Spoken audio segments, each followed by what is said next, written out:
Hi everybody, welcome back for another pasta cane tutorial.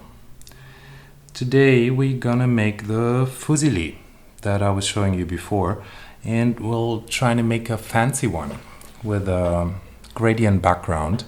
But let's first make the pasta, and I prepared some colors. This is a nice greenish yellow that is gonna be our pasta color. And for the shadows I'm using a army green, a dark green.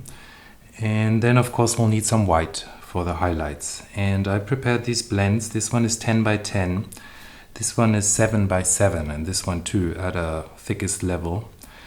And so this one is actually half the volume of that one. And I'll make these blends this way. I'll put them in a machine this way, so on both sides we'll keep some of that pure color.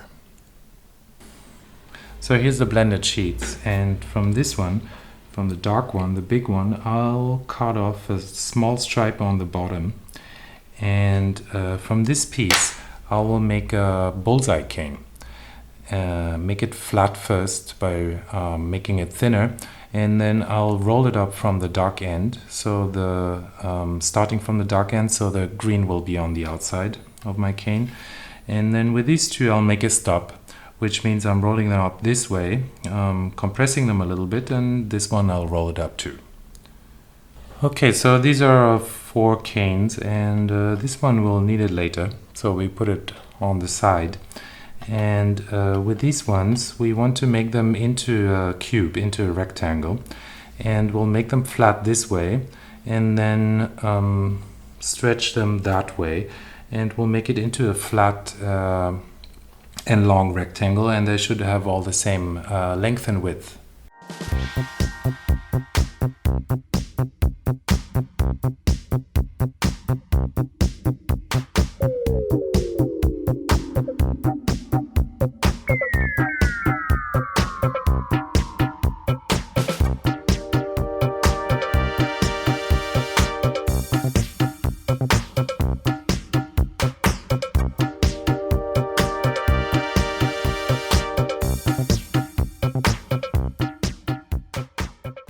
Okay, so they're all the same size, except this one is twice as thick because it's also double the volume. And then we'll put them together with a pure color in the middle and the blends facing to the outside. And then we'll reduce this block, make it longer. I'll make it to 18 centimeters and also make it more flat. And this is our block. I made it quite long, and I also made it flat, like this side is double the length of that side. And now we want to chop off one of these edges here, and we'll cut into the block at a 45-degree angle, and the cut should not go all the way to the other edge, but leave a little offset here. So I'll just mark that line more or less, and then the distance here and the distance here should be the same because we have 45 degrees, and I'll mark that line too to guide my cutting. This is a little bit of difficult cut because it's so long, but we want it long because otherwise the reducing is going to be quite difficult. And now to make my cut, I use this crafting knife. You could also use a kitchen knife or your tissue blade, and I'll cut into the block from the side, and the tip of my knife is resting on my surface.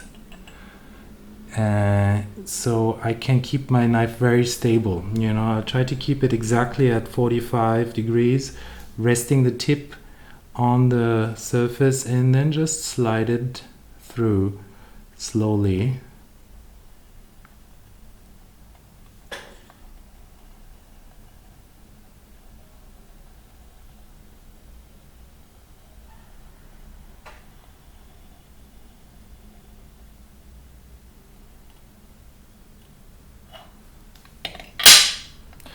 And here's our corner. And we did leave a little bit an offset here, so that's perfect. And we'll keep this for later. And first we'll shape this thing a little bit. Can you see that? Yeah. So what we want to do is erase this edge, basically. We're pressing this edge inside to make it round and make the other edge, this one, a little bit more pointy, so that this white side it becomes an arc. And the best way to do this is to put it on your surface and then press a little bit to the front and down.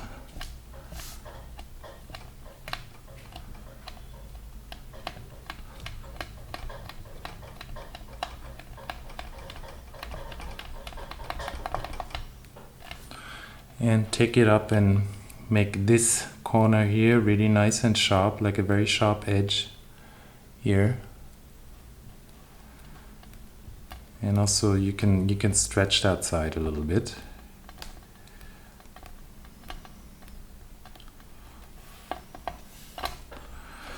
And put it back into shape so it has that same length of this piece, because now we want to put those two together.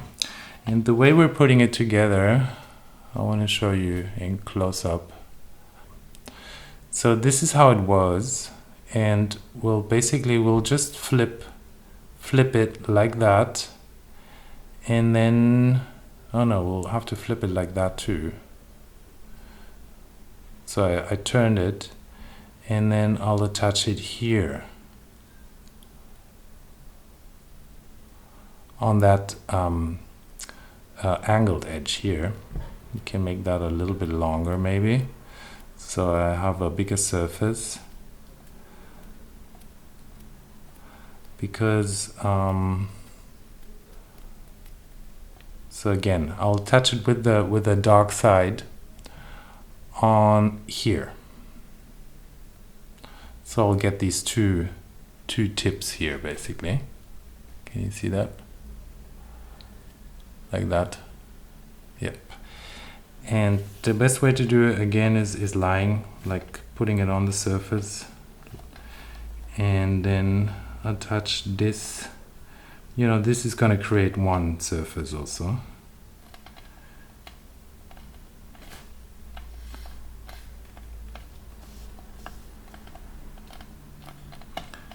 And when you look from the side, it's creating this V shape here.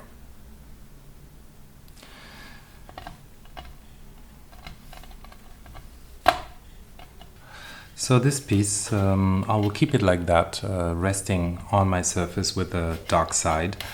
And I will cut it in 6 pieces. That's why I made it 18 centimeters, because then it's gonna be 6 times 3. And these pieces, we'll have to shape them individually a little bit. And what we want to do is make a nice S shape on that white side. So we're bending it here a little bit and bending the bottom. And we'll do that with every piece. And then we'll join them together.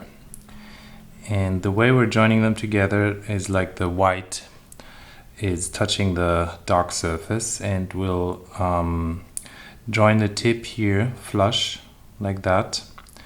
And then on the bottom we want to have a little offset, so I'll bend this and attach it below the edge.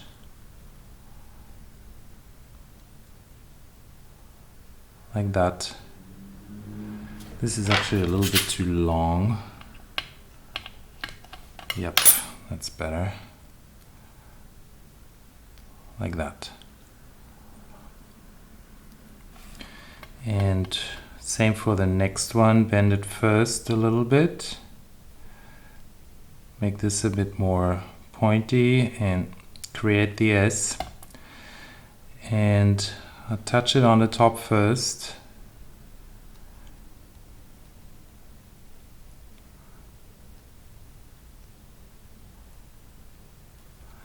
And then on the bottom again we want the same offset as before.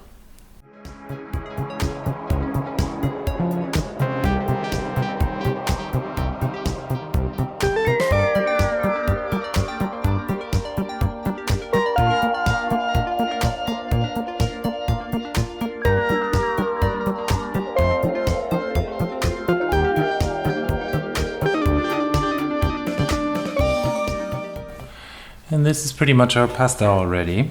We can make it a little bit more straight. And then to get the extra spirally twist, we'll pull that white edge here a little bit over again to create that S. Drag it over that dark blend.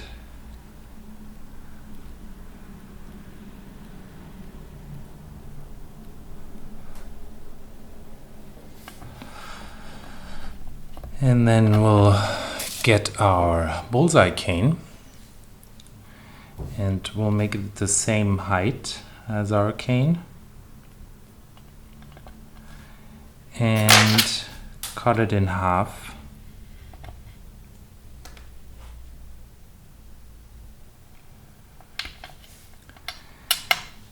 And this piece will make it a little bit more flat and wider on the straight side like that, and it will go here on that light end, again making the S twist, and that other piece will invert it so the dark side becomes bended and the green side is flat, and again also will make it wide and flat, and it will go here with the green side touching, aligning the top, and then the bottom it will go somewhere in between.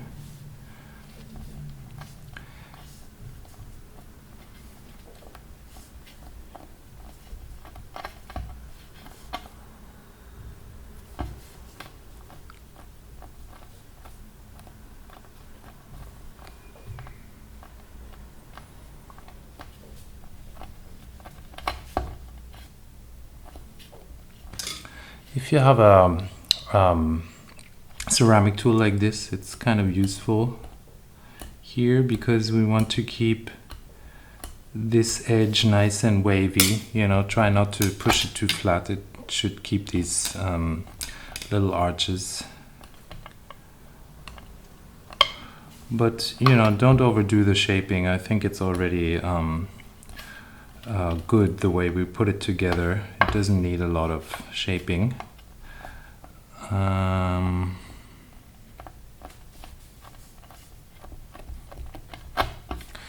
And that's our fusilli. All we need to do now is pack it. Now for the packing, you can choose a background color that you like, and that goes well with your pasta color. I'll be using this blend, but you could totally do this with a solid color as well.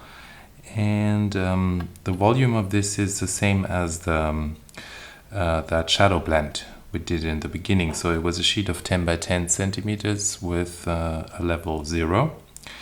And I rolled it up and made it into a cube that has the same length, more or less, and the same height as my pasta. And I will cut it into halves.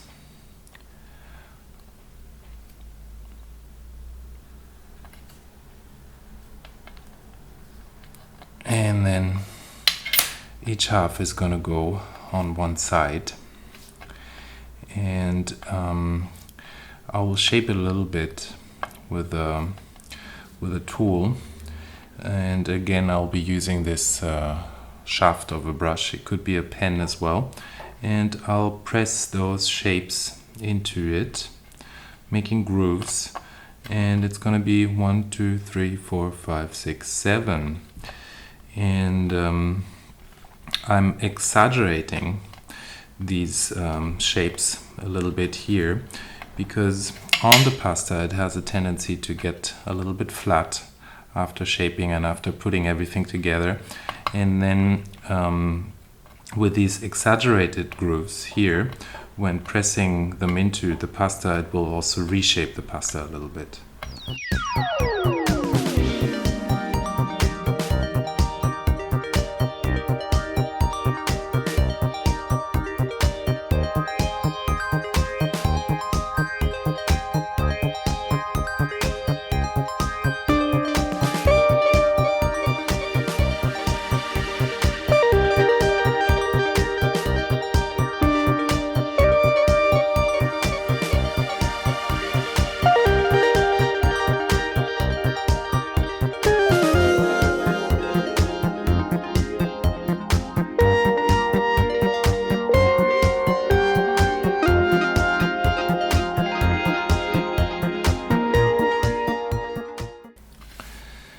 And now we will need some more of that light color to fill these sides. And generally with packing there's no there's no right way to do it.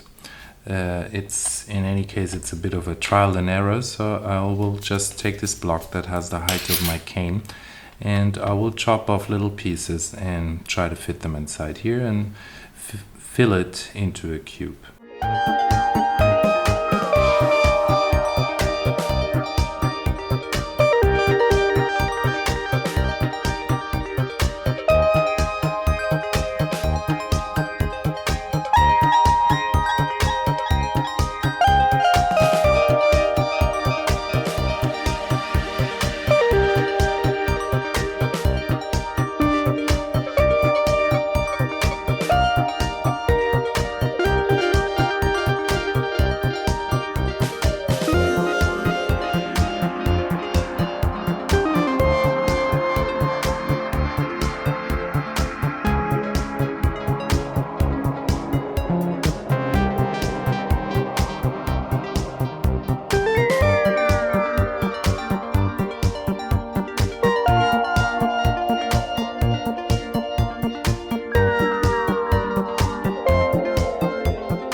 So that looks pretty good. And now we need to reduce it. And since it's very flat, it needs to be reduced quite a lot. And just keep it resting on your surface so it won't get sucked in too much, the pasta.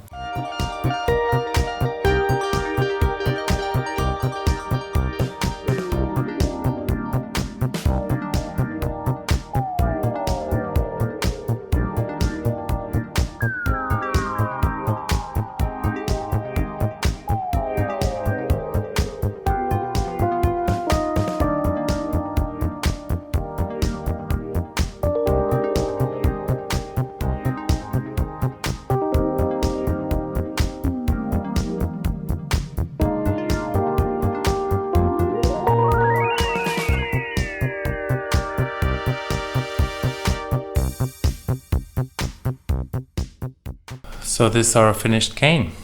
It looks a bit fuzzy on the end, a bit fuzzily.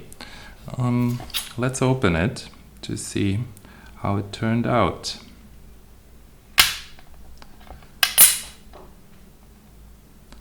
Yes, very nice Fusilli. I wanted to show you this thing where I was wrapping the whole cane with another layer of the background color, and it makes this nice border around. And then there's this one where I was using a solid color as a background. It also looks really nice. And I was getting these questions, why you're making all these pasta canes? And it's, of course, it's because of the pasta machine that every polymer clay artist is using. In the end, the clay and the dough are not so different. And also working with clay and cooking are similar in many ways. So I hope you enjoyed today's tutorial, and see you next time. Thanks for watching.